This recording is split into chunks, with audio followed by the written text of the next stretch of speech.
Hi guys, welcome back to my another blog. আজকের ব্লগটা হচ্ছে রথযাত্রা। তো গুনগুন সোনা আর আমি বাড়ির সামনে দিয়ে রথ যাবে তো দেখতে যাচ্ছি আমরা। আর গিয়ে আমরা দাঁড়িয়েছি, দেখছি কত মানুষ দাঁড়িয়ে আছে। আর এদিকে আমাদের বাড়ির সামনে দিয়েই যাবে, তো আমরা এই জন্য সবাই মিলে দাঁড়িয়ে আছি। যেহেতু আমার শরীরটা ভাল লাগছিল না, কিন্তু তবু গুনগুনের জন্য যেতে হয়েছে। গুনগুন, আমি, ছোটো মা আমরা সবাই গিয়ে দাঁড়িয়ে আছি। আর এই দিকটা হচ্ছে আমাদের বাড়ির সামনের জায়গাটা, সামনের দোকানগুলো। আর সবাই মিলে দেখছে, দাঁড়িয়ে আছে রথের জন্য। আর এদিকে দুটো গরু যাচ্ছে সুন্দর করে, আর ওইদিকে রথ এসে যাচ্ছে। তো খুব সুন্দর করে সাজিয়ে গুছিয়ে নিয়ে আসা হচ্ছে। আর এখানে একটু আমাদের বটগাছের নিচে একটু রথকে দাঁড় করানো হয়। তারপর কিছুক্ষণ পরে আবার আমাদের বাড়ির সামনে দিয়ে ও মাসির বাড়ি, জগন্নাথ মাসির বাড়ি চলে যায়। তো এই জন্য একটু দাঁড়ানো হয়েছে। আর সবাই মিলে নাচ গান করছে, আমরাও দেখছি। আমি, গুনগুন আমরা দাঁড়িয়ে দাঁড়িয়ে দেখছিলাম।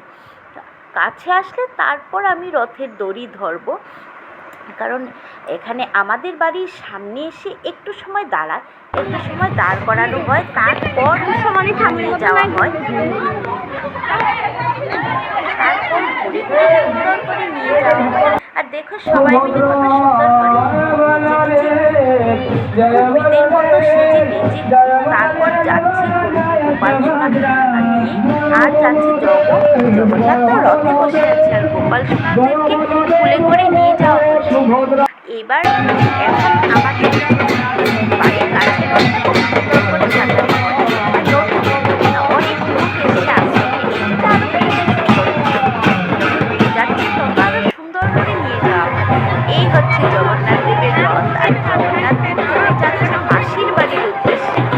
আমাদের এখন আগে আমাদের বাড়ির কাছে একটা বাড়িতে রাখা হতো, কিন্তু এখন ওই বাড়িতে আর নেই বিশেষ করে, ওই জন্য আরেকটা জায়গায় নিয়ে যাওয়া হয়। সেটা আমাদের বাড়ি থেকে একটু। এরপরে আমরা জগন্নাথ বাড়িতে চলে এসেছি। জগন্নাথ বাড়ির রথ দেখলাম, দেখো কত ছোট ছোট রথ। 18টা রথ আমি দেখেছি, ছোট ছোট। গুনগুন সোনা তো খুবই হয়নি ছোট রথগুলো দেখে। আর আমার অনেকক্ষণ ছোটো মা আমরা অনেকক্ষণ দাঁড়িয়ে দেখার পর রথ আসার একটু আগে আমরা বেরিয়ে গেছি। কারণটা হচ্ছে যা ভিড় হবে সেই জন্য আর কি। মেলায় ঘুরে কিছুক্ষণ দেখে তারপর এখান থেকে বেরিয়ে আমরা রাস্তা থেকে একটু দূরে চলে গেছি। কারণ রথটা যখন আবার ফিরে এসে আর কিন্তু আমার শরীরটা ভালো না, জগন্নাথ বাড়ি যাওয়া শুধু গুনগুনের জন্য। তো সেই জন্য মা, ছোটো মা দুজনেই আমাদের সাথে গেছে। আর এখন রথ চলে আসছে, তো সেই জন্য আমরা একটু দূরে চলে গেছি। আমরা একটু দূর থেকেই দেখছি। আমরা চলে গেছিলাম পার্কটার, যে জগন্নাথ বাড়ির যে পার্ক আছে সেটার কাছে চলে গেছি, সেখান থেকেই দেখছিলাম। কারণ এত ভিড় দাঁড়ানোর কোনো উপায়ই ছিল না। আর এদিকে ঘুরে ঘুরে একটু বৃষ্টি পড়ছিল, আবার বন্ধ হয়ে যাচ্ছে। আর ঘুরে তো প্রচণ্ড ভিড়, কী বলবো।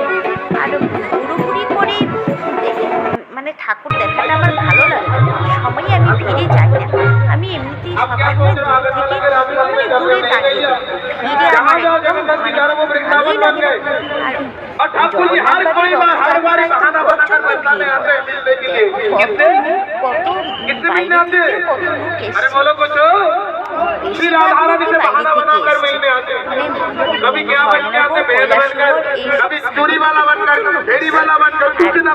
ত্রিপুরার বাইরে থেকে তো আছেই, সেটা তো আর বলে লাভ নেই। তো রথ আস্তে আস্তে ঢুকছে।